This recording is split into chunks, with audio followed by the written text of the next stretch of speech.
शुरू करता हूँ अल्लाह के नाम से जो बड़ा मेहरबान नहायत रहम वाला है। अस्सलाम वालेकुम दोस्तों, मैं होम्योपैथिक डॉक्टर मोहम्मद सगीर। आज की वीडियो में हम बात करेंगे सीलिक डिजीज़ पर, जिसको रूटीन में हम वीट एलर्जी या ग्लूटेन एलर्जी भी कहते हैं।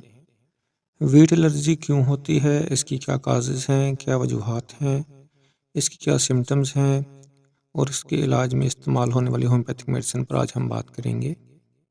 सबसे पहले हम समझने की कोशिश करेंगे कि सीलिक डिजीज़ क्या है। जैसे हमने बात की कि इसको वीट एलर्जी या ग्लूटेन एलर्जी भी कहते हैं। तो ये क्या होता है दोस्तों कि एक ऑटोइम्यून डिजीज़ है। ऑटोइम्यून डिजीज़ का मतलब क्या है कि आपका जो इम्यून सिस्टम है वो खुद ही आपकी बॉडी के ऊपर अटैक करने लगता है। रूटीन में इम्यून सिस्टम हमें किसी भी बीमारी से बचाता है, लेकिन कई बार हमारे इम्यून सिस्टम में ऐसे चेंजेस हो जाते हैं जिसकी वजह से हमारी बॉडी का इम्यून सिस्टम खुद हमारी बॉडी के ऊपर अटैक करने लगता है। सीलिक डिजीज़ में दोस्तों क्या होता है कि हम जो खाना खाते हैं रूटीन में अंदर, उसमें वीट यानी गंदम और जौ के अंदर एक प्रोटीन पाया जाता है जिसको हम ग्लूटेन कहते हैं। कई बार हमारी बॉडी में इम्यून रिएक्शन होने लगता है जिसकी वजह से हमारी बॉडी ग्लूटेन, जो कि एक नॉर्मल प्रोटीन है, हमारी डाइट का हिस्सा है, इसके लिए हमारी बॉडी के अंदर कुछ एंटीबॉडीज़ बनने लगती हैं। ये एंटीबॉडीज़ छोटी आंत जहाँ से हमारा खाना अब्सॉर्ब होता है डाइजेस्ट होने के बाद, तो छोटी आंत के अंदर इन्फ्लेमेशन यानी सूजन आ जाती है। ये एंटीबॉडीज़ छोटी आंत के अंदर कुछ अंदरूनी चेंजेस ले आती हैं जिसकी वजह से खाना प्रॉपरली अब्सॉर्ब नहीं होता। तो उसकी वजह से आपकी बॉडी के अंदर मुख्तलिफ अलामात सामने आने लगती हैं। ये जो अबनॉर्मल अलामात होती हैं इसको हम सीलिक डिजीज़ या वीट एलर्जी कहते हैं। सीलिक डिजीज़ किसको हो सकता है दोस्तों? तो इसमें ये है कि ये ज़्यादातर छोटे बच्चों में ज़्यादातर देखने में नज़र आता है। इसके बाद यंग एज में भी इसके मरीज़ देखने में मिलते हैं। अब हम बात कर लेते हैं कि सीलिक डिजीज़ की क्या वजूहात हैं, क्या असबाब हैं, क्या काजेज़ हैं जिनकी वजह से ये मसला पैदा होता है। दोस्तों, सीलिक डिजीज़ की जो वजूहात हैं, इसमें एक वजह जेनेटिक काज है। तो जीन्स में ये मसला आ रहा होता है। तो पेशेंट की फैमिली में, उसके वालिदैन में अगर किसी को ये प्रॉब्लम है तो उससे ये मसला बच्चे में आ सकता है। उसके बाद अगर फैमिली में कैंसर की हिस्ट्री हो तो उसमें भी चांसेस के बच्चों में ये प्रॉब्लम देखने में आता है। उसके बाद जिनकी फैमिली में टीबी की हिस्ट्री हो, तो ट्यूबरकुलोसिस हो, तो उनके ख़ानदान में भी ये प्रॉब्लम सीलिक डिजीज़ का देखने में नज़र आता है। उसके बाद टाइफाइड की हिस्ट्री है अगर फैमिली में, तो उसमें भी इसके चांसेस होते हैं कि सीलिक डिजीज़ का मसला पैदा हो सकता है, क्योंकि टाइफाइड की कॉम्प्लिकेशन में भी सीलिक डिजीज़ का बड़ा रोल है। इसके बाद सीलिक डिजीज़ की एक वजह फैमिली में इन्फेक्शन डिजीज़ की हिस्ट्री का होना है। इसके बाद सीलिक डिजीज़ की एक वजह फैमिली हिस्ट्री में डिप्रेशन, टेंशन का होना है। दोस्तों, ये कुछ वजूहात थी, कुछ असबाब थे जिनकी वजह से सीलिक डिजीज़ का प्रॉब्लम पैदा हो सकता है। दोस्तों, मेडिकल साइंस के मुताबिक सीलिक डिजीज़ या किसी भी ऑटोइम्यून डिजीज़ के लिए इसकी कोई भी एग्जैक्ट वजह नहीं होती है, लेकिन होम्योपैथिक पॉइंट ऑफ व्यू से हम ये कुछ काजेज़ हैं, इनको हम कंसिडर कर सकते हैं पेशेंट के ट्रीटमेंट के हवाले से। दोस्तों, हम बात कर लेते हैं कि सीलिक डिजीज़ में हमें कौन सी अलामात, कौन सी सिम्टम्स देखने को मिलती हैं। दोस्तों, सीलिक डिजीज़ में जो सबसे अहम और वाज़ेह अलामत हमें देखने में मिलती है वो डायरिया का होना है। बच्चा जब भी कोई चीज़ ऐसी खा लेता है जिसमें ग्लूटेन उसको मिलती है, जैसे गंदम से बनी कोई चीज़, रोटी या कोई इस तरह की चीज़, तो उसकी वजह से उसको फ़ौरी तौर पर डायरिया का शिकार हो जाता है बच्चा। उसको बार बार पतले मोशन आने स्टार्ट हो जाते हैं। उसके बाद सीलिक डिजीज़ की एक अलामत पेट में क्रैम्पी पेन का होना है। पेट में बहुत ज़्यादा बल पड़ते हैं, मरोड़ की कैफियत होती है। उसके बाद सीलिक डिजीज़ में एक हमें सिम्टम बहुत ज़्यादा देखने में मिलती है, जिसमें है कि पेट में गैसेस बहुत ज़्यादा हो जाती हैं, पेट फूल जाता है, ब्लोटिंग बहुत ज़्यादा देखने में आती है। सीलिक डिजीज़ में एक अलामत हमें ये देखने में आती है कि बच्चे जो होते हैं उनकी ग्रोथ प्रॉपर नहीं हो रही होती। तो उसकी वजह क्या होती है कि ज़ाहिर है कि बच्चे में जब खुराक सही तरीके से अब्ज़ॉर्ब नहीं होती तो उसमें कैल्शियम की कमी हो जाती है, बच्चों में आयरन की कमी हो जाती है, तो बच्चों की ग्रोथ पे बहुत ज़्यादा इफ़ेक्ट होता है। सीलिक डिज़ीज़ में दोस्तों हमें बच्चों में ख़ास तौर पर खून की कमी यानी एनीमिया बहुत ज़्यादा देखने में मिलता है। इसकी वजह से बच्चा थकावट का शिकार होता है। उसके बाद दोस्तों सीलिक डिज़ीज़ में ग्लूटेन से एलर्जी की वजह से मुख्तलिफ़ ग्रेन्स का जो डाइजेशन है वो सही तरीके से नहीं होता, तो बच्चे के स्टूल में अक्सर अनडाइजेस्ट मुख्तलिफ़ जो चीज़ें हैं वो आती हैं। खुराक हज़म हुए बगैर बच्चे के स्टूल में ख़ारिज हो जाती है, जिसकी वजह से बच्चा बहुत जल्दी वीकनेस का शिकार हो जाता है। तो दोस्तों ये कुछ अलामात थीं, जो कुछ सिम्पटम्स थीं जो कि हमें सीलिक डिज़ीज़ में देखने में आम तौर पर मिलती हैं। अब हम बात कर लेते हैं कि सीलिक डिज़ीज़ को डायग्नोज़ करने के लिए कौन सा टेस्ट करवाया जाता है। तो दोस्तों सीलिक डिज़ीज़ को डायग्नोज़ करने के लिए एंटीबॉडी टेस्ट करवाया जाता है, जिसके लिए ब्लड सैंपल लिया जाता है और blood test anti TTG IgA करवाया जाता है। ये एंटीबॉडी का टेस्ट है। इसमें अगर एंटीबॉडीज़ शो हो रही हैं और टेस्ट पॉजिटिव आ रहा है, तो इसका मतलब है कि ग्लूटेन से एलर्जी यानी कि सीलिक डिज़ीज़ कन्फर्म है। दोस्तों अब हम बात कर लेते हैं कि सीलिक डिज़ीज़ को ट्रीट करने के लिए होम्योपैथिक में हम कौन-कौन सी मेडिसिन को किस तरह से इस्तेमाल करते हैं। दोस्तों इसमें जो हमारे पास जो पहली मेडिसिन है सीलिक डिज़ीज़ के ट्रीटमेंट के हवाले से, वो है कार्सिनोसन। दोस्तों कार्सिनोसन को हम जेनेटिक काज में एज ए इंटरग्रेंट रेमेडी के तौर पर यूज़ करते हैं। तो इसके अलावा जिन बच्चों में या सीलिक डिज़ीज़ के पेशेंट्स में उनकी फैमिली हिस्ट्री में कैंसर का जो है वो पाई जाती है हिस्ट्री, तो उसमें भी हम एज ए इंटरग्रेंट रेमेडी कार्सिनोसन 1 को हर 10 दिन के बाद रिपीट करते हैं इसकी एक डोज। उसके बाद दोस्तों जिन सीलिक डिज़ीज़ के पेशेंट की फैमिली हिस्ट्री में टीबी की हिस्ट्री पाई जाती है, तो उनमें हम ट्यूबरकुलिनम 1 की एक डोज हर 10 दिन के बाद इस्तेमाल करवाते हैं।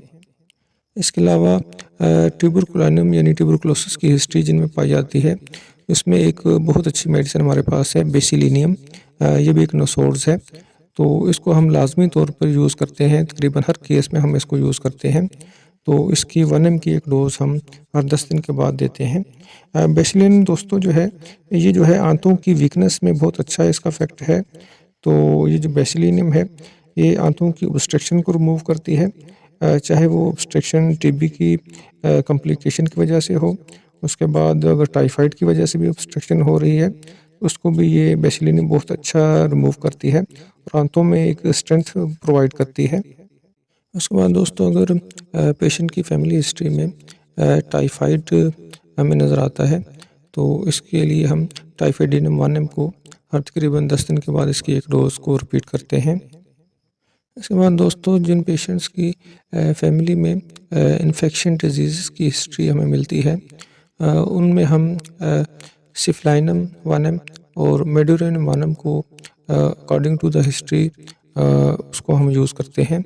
इसकी एक डोज़ 1 mg में हम तकरीबन हर 10-15 दिन के बाद बाकी मेडिसिन के साथ-साथ इस्तेमाल करते हैं।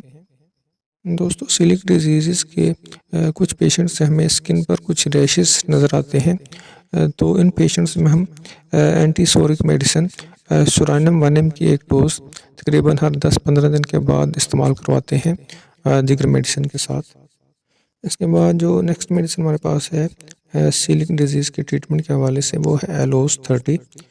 दोस्तों एलोस 30 को हम आंतों के अंदर जो इनवॉलेंट्री मूवमेंट होती है, इसको एलोस बहुत अच्छा ठीक करती है।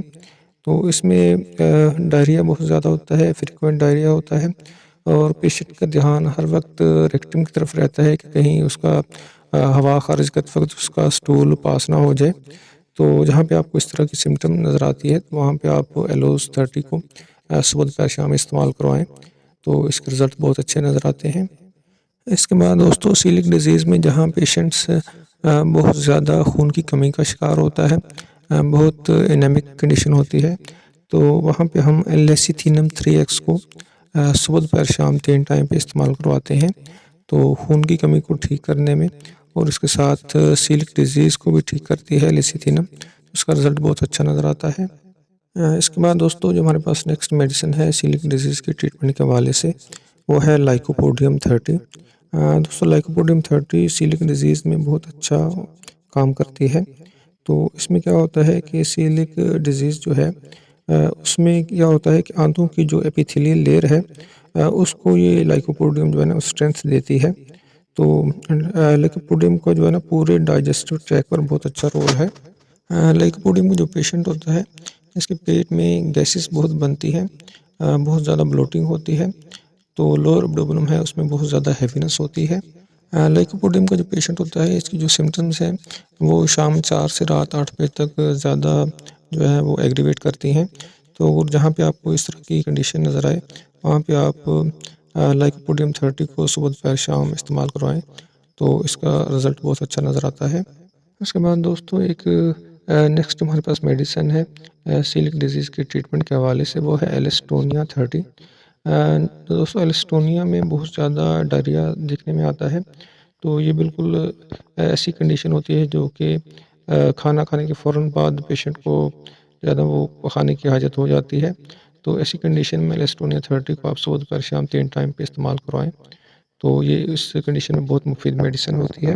दोस्तों उसके बाद जो नेक्स्ट मेडिसिन मेरे पास है सीलिक के ट्रीटमेंट के हवाले से, वो है मर्कसाल। दोस्तों मर्कसाल में क्या होता है कि इसमें क्रैम्पी पेन बहुत ज़्यादा होती है, पेट में बल पड़ते हैं, पेट में दर्द होता है, डायरिया इसके साथ होता है। तो इसमें होता है कि पेशेंट को बार-बार थोड़ी-थोड़ी पखाने की हाजत होती है। तो ऐसी कंडीशन में आप मर्कसाल 30 को सुबह दोपहर शाम 3 टाइम पे इस्तेमाल करवाएँ, तो ये बहुत मुफीद नताइज देती है। इसके बाद दोस्तों जो नेक्स्ट मेडिसिन हमारे पास है सीलिक डिजीज़ के ट्रीटमेंट के हवाले से, वो है नेट्रम सल्फ 30। दोस्तों नेट्रम सल्फ 30 को हम उस कंडीशन में यूज़ करते हैं जबकि गंदम या कोई चीज़ खाने के फ़ौरन बाद पेशेंट को येलो वाटरी डायरिया हो जाता है। इसमें पीले रंग के पतले पखाने आते हैं और इसके साथ एनस में बहुत ज़्यादा बर्निंग सेंसेशन होती है। तो इस कंडीशन में आप नेट्रम सल्फ 30 को सुबह दोपहर शाम इस्तेमाल करवाएँ, तो इसका रिज़ल्ट बहुत अच्छा सामने आता है। दोस्तों इसके बाद जो नेक्स्ट मेडिसिन हमारे पास है सीलिक डिजीज़ के ट्रीटमेंट के हवाले से, वो है चाइना ऑफ 30। दोस्तों चाइना ऑफ 30 को हम उस कंडीशन में यूज़ करवाते हैं जबकि सीलिक डिजीज़ हो और उसके साथ बहुत ज़्यादा डायरिया होता है, जिसकी वजह से वीकनेस बहुत ज़्यादा हो जाती है, लॉस ऑफ वाइटल फ्लूइड हो और उसकी वजह से वीकनेस होने लगे। तो इसके लिए हम चाइना ऑफ 30 को सुबह दोपहर शाम 3 टाइम पे इस्तेमाल करवाते हैं, तो इसका रिज़ल्ट बहुत अच्छा मिलता है। दोस्तों उसके बाद जो नेक्स्ट मेडिसिन हमारे पास है सिलिक डिजीज़ के ट्रीटमेंट के हवाले से, वो है कालीकार्प 30। कालीकार्प 30 को हम उस कंडीशन में यूज़ करवाते हैं जबकि पेशेंट को सिलिक डिजीज़ के साथ पेट में गैस बहुत ज़्यादा भरी होती है, लेकिन ये गैस पास नहीं होती। पेशेंट को ऐसा फील होता है कि जैसे उसका पेट गैस की वजह से फट जाएगा। तो ऐसी कंडीशन में कालीकार्प 30 को हम सुबह दोपहर शाम 3 टाइम पे इस्तेमाल करवाते हैं, तो इसका रिज़ल्ट बहुत अच्छा मिलता है। इसके बाद दोस्तों हमारे पास जो नेक्स्ट मेडिसिन है सिलिक डिजीज़ के ट्रीटमेंट के हवाले से, वो है कार्बोवेज 30। दोस्तों कार्बोवेज 30 को हम उस कंडीशन में यूज़ करवाते हैं जबकि पेशेंट को सिलिक डिजीज़ हो और उसके स्टूल में बहुत बदबू हो, बहुत ऑफेंसिव स्मेल होती है। तो इसमें इनको ये होता है कि इसको स्टूल जाते वक्त पेशेंट को गैस पास होती है। तो ऐसी कंडीशन में कार्बोवेज बहुत उम्दा मेडिसिन है। इसको हम 30 में सुबह दोपहर शाम 3 टाइम इस्तेमाल करवाते हैं। दोस्तों कार्बोवेज में जो गैस का प्रेशर है वो पेट के ऊपर वाले हिस्से में बहुत ज़्यादा होता है, लेकिन गैस पास नहीं हो रही होती। तो कार्बोवेज इस कंडीशन में बहुत अच्छा इफ़ेक्ट दिखाती है। उसके बाद दोस्तों जो नेक्स्ट मेडिसिन हमारे पास है सिलिक डिजीज़ के ट्रीटमेंट के हवाले से, वो है आर्सेनिक एल्बम 30। दोस्तों आर्सेनिक एल्बम 30 को हम उस कंडीशन में जब पेशेंट को सिलिक डिजीज़ हो और उसके साथ उसको फ्रीक्वेंट डायरिया हो, बार बार डायरिया हो जाता है पेशेंट को, तो इसके साथ पेशेंट का जो हीमोग्लोबिन है वो कम हो गया हो, पेशेंट एनीमिया का शिकार हो जाता है। तो इस कंडीशन में आर्सेनिक एल्बम 30 को हम सुबह दोपहर शाम 3 टाइम पे इस्तेमाल करवाते हैं। तो दोस्तों आर्सेनिक एल्बम की हमें एक और सिम्टम बहुत ज़्यादा देखने में आती है कि पेशेंट को बेचैनी बहुत होती है और पेशेंट बार-बार थोड़ा-थोड़ा पानी घूँट-घूँट करके पीता रहता है। तो जहाँ पे आपको ये कंडीशन नज़र आए वहाँ पे आप आर्सेनिक एल्बम 30 को इस्तेमाल करवाएँ, तो उसका रिज़ल्ट बहुत शानदार नज़र आता है। दोस्तों उसके बाद जो नेक्स्ट मेडिसिन हमारे पास है सिलिक डिजीज़ के ट्रीटमेंट के हवाले से, वो है पल्साटिला 30। पल्साटिला 30 को हम उस कंडीशन में जबकि पेशेंट को सिलिक डिजीज़ हो और पेशेंट कुछ भी हैवी खाना खाता है, रिच फूड खाता है, तो जिसकी वजह से पेशेंट को डायरिया हो जाता है। तो इस कंडीशन में हम पल्सट्रा 30 को सुबह दोपहर शाम 3 टाइम इस्तेमाल करवाते हैं। पल्सट्रा 30 के पेशेंट में आपको एक सिम्टम ये नज़र आती है कि पेशेंट को प्यास बिल्कुल नहीं होती और पेशेंट को जो है ना अंदर कमरे में घबराहट महसूस होती है। बाहर खुली हवा में पेशेंट अपने आप को बेहतर फ़ील करता है। तो ऐसी कंडीशन में जहाँ पे आपको ये सूरत नज़र आए और पेशेंट सीलिक डिजीज़ का शिकार हो, तो इसमें आप पल्सट्रा 30 को सुबह दोपहर शाम 3 टाइम इस्तेमाल करवाएँ, तो उसका रिज़ल्ट बहुत उम्दा नज़र आता है। दोस्तों उसके बाद जो नेक्स्ट मेडिसिन हमारे पास है सीलिक डिजीज़ के ट्रीटमेंट के हवाले से, वो है कालूसंथ 30। कालूसंथ 30 को हम उस कंडीशन में यूज़ करवाते हैं जबकि पेशेंट के पेट में बहुत ज़्यादा क्रैम्प आते हैं, रोड़ पड़ते हैं पेशेंट को। पेशेंट झुक के बैठा होता है, तो इस कंडीशन में कालूसंथ 30 को सुबह दोपहर शाम 3 टाइम इस्तेमाल करवाएँ, तो इसका रिज़ल्ट बहुत अच्छा नज़र आता है। दोस्तों उसके बाद जो नेक्स्ट मेडिसिन हमारे पास है सीलिक डिजीज़ के ट्रीटमेंट के हवाले से, वो है एबस नाइग्रा 30। एबस नाइग्रा 30 को हम उस कंडीशन में इस्तेमाल करवाते हैं जबकि पेशेंट ने कुछ भी खाया पिया है, तो उसके पेट में खाना खाने के कुछ 10-15 मिनट के बाद ही पेन स्टार्ट हो जाता है। अपर एब्डोमेन में पेन होने लगता है। तो ये कंडीशन जहाँ पे आपको नज़र आए, तो उसमें आप पेशेंट सीलिक डिजीज़ का शिकार है और पेट में खाना खाने के कुछ देर के बाद ही पेन स्टार्ट हो जाता है। तो इस कंडीशन में एबस नाइग्रा 30 को सुबह दोपहर शाम 3 टाइम इस्तेमाल करवाएँ, तो इसका रिज़ल्ट बहुत उम्दा मिलता है। तो दोस्तों ये कुछ मेडिसिन थी होम्योपैथिक जो कि हम सीलिक डिजीज़ के ट्रीटमेंट में इस्तेमाल करते हैं। इसके साथ ही हम आज की वीडियो को यहीं पर इख्तिताम करते हैं।